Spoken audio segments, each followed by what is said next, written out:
আজকের গল্পের নাম রাজা ভরতের মৃগত্ব প্রাপ্তি।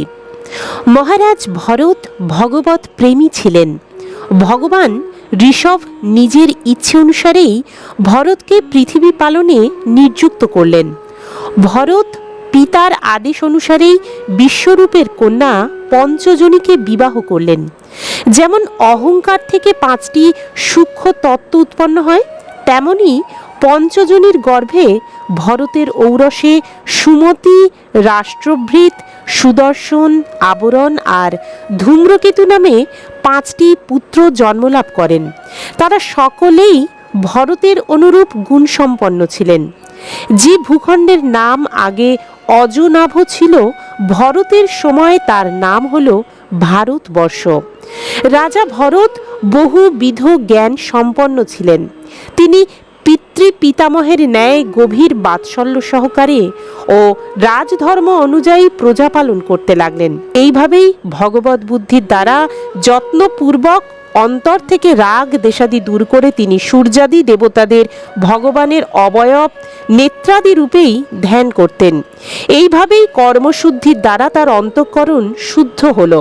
তখন তার হৃদয়াকাশে অন্তর্যামী রূপে ব্রহ্মস্বরূপ শ্রী ভগবান মহাপুরুষগণের নির্দেশিত রূপে অভিব্যক্ত হলেন। শ্রীবৎস, কৌস্তব, বনমালা, চক্র, শঙ্খ, গদা ইত্যাদিতে সুশোভিত হয়ে নারদ এবং নিজ ভক্তজন হৃদয়ে যেমন ছবির মতন বিরাজ করেন, ভরতের হৃদয়েও তদ্রূপ দেদীপ্যমান হলে তার হৃদয়ে দিন দিন ভক্তি বর্ধিত হতে লাগল। এইভাবে বহু বৎসর অতীত হলে তিনি রাজ্যভোগের প্রারব্ধ সমাপ্ত হয়েছে জেনে পিতামহের সম্পত্তি নিজ পুত্রদের মধ্যে ভাগ করে দিলেন। পরে সকল সম্পত্তির নিকেতন গৃহস্থশ্রম থেকে হরিহর ক্ষেত্র পুলহাশ্রমে গমন করলেন। এই পুলহাশ্রমের অধিবাসী ভক্তদের ওপর ভগবানের বড়ই বাৎসল্য প্রেম। তারা আজও তাকে ইষ্টরূপেই দর্শন করেন। সেখানে ওপরে ও নিচে চক্রাকার নাভিচিহ্নযুক্ত শালগ্রাম শিলা বহনকারী চক্র নদী গণ্ডকী নামেই প্রসিদ্ধ নদী ঋষিদের আশ্রমকে সব দিক থেকে পবিত্র করে রেখেছে। সেই পুলহাশ্রমের উপবনে একান্তে থেকে তিনি অনেক রকমের পত্র, পুষ্প, তুলসী, জল, কন্দমূল আর ফল দিয়ে ভগবানের আরাধনা করতে লাগলেন। এতে তার অন্তঃকরণ বিশুদ্ধ এবং সমস্ত বিষয়াভিলাষ থেকে নিবৃত্ত হয়ে পরম আনন্দ লাভ করল। এইভাবেই তিনি নিয়মিত ভগবানের সেবা করতে থাকলে তার অনুরাগ বাড়তে লাগলো। একবার মহারাজ ভরত গণ্ডকী নদীতে স্নান, শৌচাদি এবং নিত্য নৈমিত্তিক কর্ম সমাপন করে প্রণব মন্ত্র জপ করার সময় 3 মুহূর্তকাল নদী তীরেই বসেছিলেন। এই সময় এক হরিণী পিপাসায় কাতর হয়ে একাকিনী সেই নদীর তীরে এসেছিলেন। সে যখন জল পান করছিল, সেই সময় অদূরেই সিংহের ভয়ঙ্কর গর্জন শোনা গেল। হরিণ জাতি স্বভাবতই ভীরু। সেই হরিণী প্রথম থেকেই চকিত নেত্রে এদিক ওদিক দেখছিল। এখন সিংহের গর্জন শুনে ভয়ে তার বুক কাঁপতে লাগলো, আর তার চোখও ব্যাকুল হলো।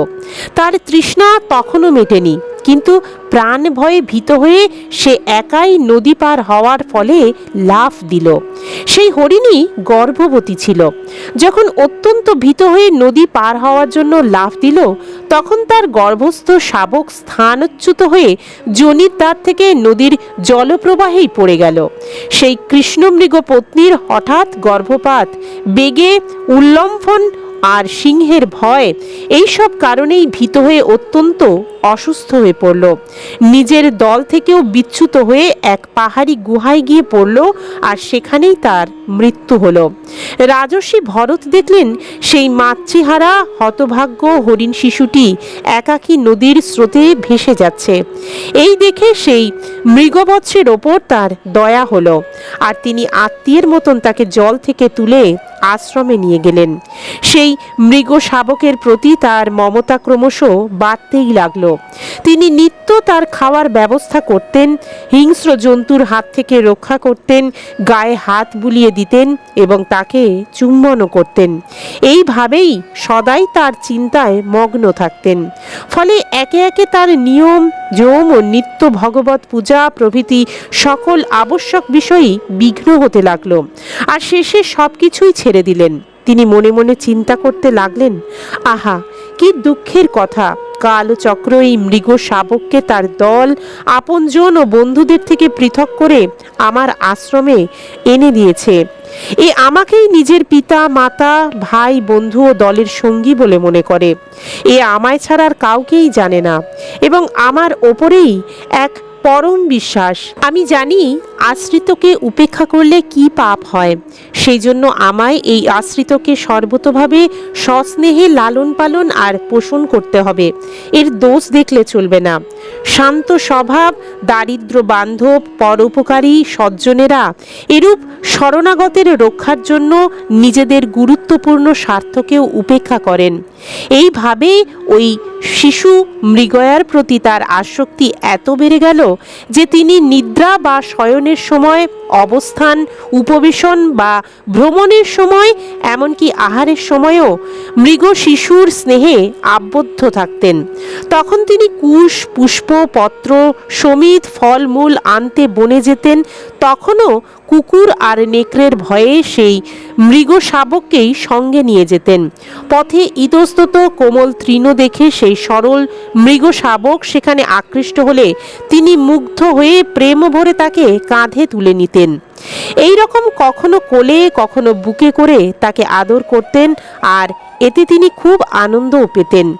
নিত্য নৈমিত্তিক কর্ম করার সময় রাজাধিরাজ ভরত মৃগ শাবককে দেখার জন্যে উঠে যেতেন এবং তাকে দেখতে পেলে তবেই তার মনে শান্তি হতো। সেই সময় তার মঙ্গল কামনা করে বলতেন, হে বৎস, তোমার সর্বপ্রকার কল্যাণ হোক।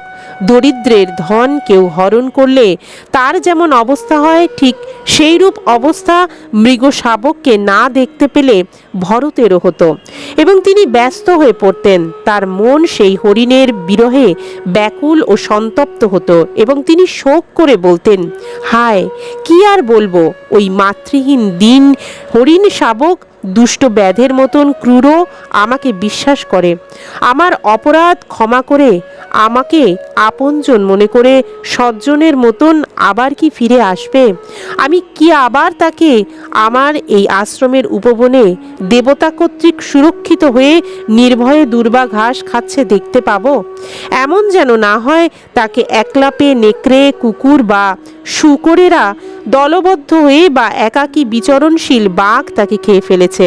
যার উদয়ে জগতের মঙ্গল হয়, বেদাত্মা স্বরূপ সেই ভগবান সূর্যদেব অস্তগমনোদ্যত হয়েছেন, কিন্তু এখনো মৃগবধূর গচ্ছিত শাবক ফিরে এলো না। সেই হরিণ রাজকুমার আমার মতো পুণ্যহীনের কাছে ফিরে এসে বাল মৃগসুলভ মনোহর ও দর্শনীয় ক্রিয়োর দ্বারা স্বজন হারানোর দুঃখ দূর করে আমায় কি আবার আনন্দ দেবে? কখনো অভিমান করে তাকে ভৎসনা করে সমাধীন ভান করে চোখ বুজে আমি বসে থাকলে সে ব্যস্ত হয়ে আমার কাছে এসে জলবিন্দুর ন্যায় কোমল ক্ষুদ্র শৃঙ্গর দ্বারা আমার গায়ে সোহাগ ভরে ঘর্ষণ করে আনন্দ দিত। কখনো যজ্ঞ সামগ্রী কুশের ওপর রাখলে সে তাতে মুখ দিয়ে নষ্ট করলে আমার তিরস্কারে সে ভীষণ ভয় পেয়ে ঋষি বালকের মতন খেলাধুলো ছেড়ে যেন ইন্দ্রিয় সমূহ নিরুদ্ধ করে নিশ্চল হয়ে বসে থাকত। এইভাবে তিনি নানান প্রকার অহেতুক চিন্তায় নিজের মনকে ব্যাকুল করে তুললেন, যেন নিজের প্রারব্ধ কর্মই মৃগ শিশুর আকার ধারণ করে তাকে সকল ধর্মানুষ্ঠান আর ভগবৎ সেবার থেকে নিরস্ত করল। তা না হলে যিনি মোক্ষপথের বিঘ্ন মনে করে দুস্তজ পুত্রদের ত্যাগ করলেন, সেই তিনি কি করে সামান্য একটি মৃগ শিশুর প্রতি এত আসক্ত হয়ে গেলেন? এইভাবেই রাজর্ষি ভরত বাধা বিঘ্নের বশীভূত হয়ে যোগভ্রষ্ট হলেন আর মৃগ শাবককে লালন পালন করতে গিয়ে নিজের স্বরূপ ভুলে গেলেন। এমন সময় সেই অপ্রতিহত কাল মৃত্যু দূরতিক্রমে তীব্র বেগে তার সম্মুখীন হলো। তখনও সেই মৃগ শিশু তার পাশে পুচ্ছের মতন শোকাকুল হয়ে বসেছিল। তিনিও তারই দিকে একাগ্রভাবে তাকিয়েছিলেন এবং তার মনও সেই মৃগের প্রতি লগ্ন হয়েছিল। এই রূপে মৃগের প্রতি আসক্ত অবস্থাতেই মৃগের সঙ্গেই তার দেহ ত্যাগ হলো। তদনন্তর মৃত্যুকালীন ভাবনা অনুসারেই সাধারণ মানুষের মতোই দেহান্তরে তিনি মৃগ শরীর ধারণ করলেন, কিন্তু তার সাধনা পরিপূর্ণ ছিল। তাই তার পূর্বজন্মের স্মৃতি নষ্ট হয়নি। পূর্বজন্মের ভগবদ আরাধনায় প্রভাবেই নিজের মৃগরূপ ধারণ করার কারণ বুঝতে পেরে তিনি অত্যন্ত অনুতপ্ত হয়ে বলতে লাগলেন, বড়ই দুঃখের কথা, আমি সংযমশীল মহানুভব ব্যক্তিদের পথ থেকে বিচ্যুত হয়েছি। আমি তো শান্ত মনে সমস্ত আসক্তির থেকে মুক্ত হয়ে নির্জন পবিত্র বনে গিয়েছিলাম। সেখান থেকে আমি সর্বভূতাত্মা বাসুদেবের নিরন্তর গুণ কীর্তন শ্রবণ মনন আর সংকীর্তন দ্বারা প্রতি মুহূর্ত তার আরাধনা আর স্মরণে সফল করে তাকেই জীবনে অর্পণ করেছিলাম এবং মনকে পূর্ণরূপেই বসুদেবে সমাহিত করেছিলাম। আমার নির্বুদ্ধিতার জন্যই এক মৃগ শাবকের প্রতি আসক্ত হয়ে আমার মন লক্ষ্যচ্যুত হলো।